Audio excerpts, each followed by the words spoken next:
So this is welcome to our world. Yeah, thanks very much, Linda, for coming today. In regards to this, the City of Vaughan abstained. Like, what was that about? Could you explain? Because I don't think anyone's understanding the voting procedure on that committee at all. So, well, we have people abstaining for whatever. Well, as I just said, the voting procedure is not set out in the terms of reference, even though it was requested. Any committee that has the ability to vote on matters has to have that specified. It's like advisory committees where, you know, staff sit as a support. You know, they don't vote on on most of those advisory committees. So there was one vote that lost 6-6, and there was one abstention. And it was project team staff voting that caused that motion to lose. But, you know, how do you have an abstention when there's no voting specified? I mean, if it were another committee, an abstention is technically a nay vote. But, you know, nobody knows any of this because it's not specified.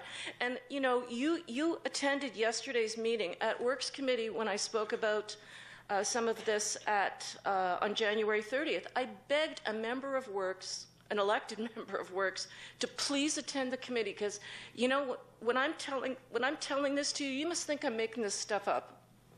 It's hard to believe. There is a lot of money being expended on this committee. Those staff come from all over York and Durham. They're provided meals and expenses. There's staff time. There's some background documents. I mean, this is crazy.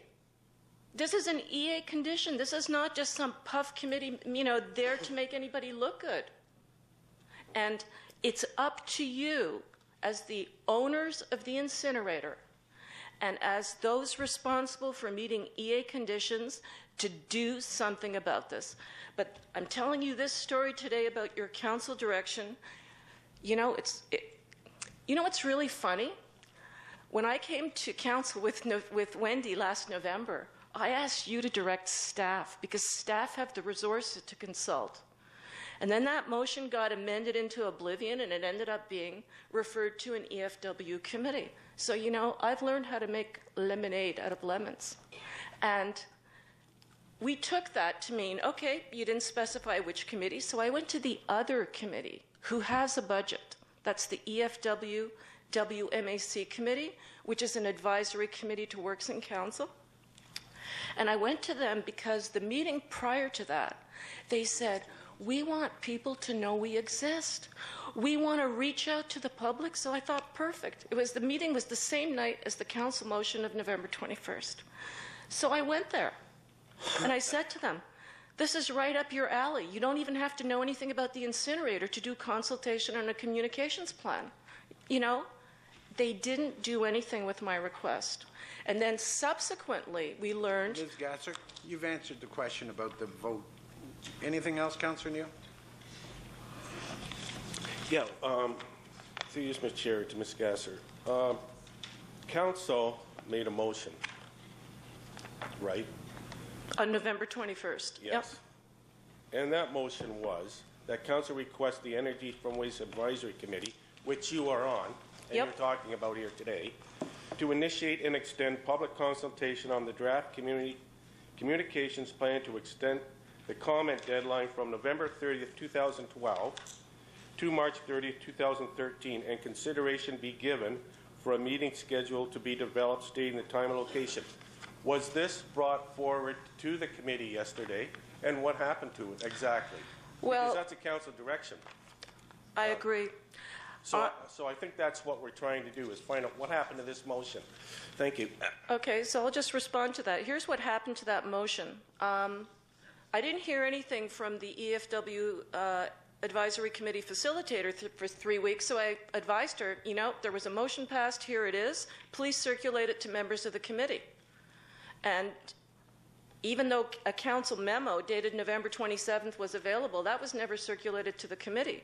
So I don't know how long the facilitator would have waited before she would have circulated that motion to the committee. But the committee, as such, was not aware until December 14th that such a motion was even made.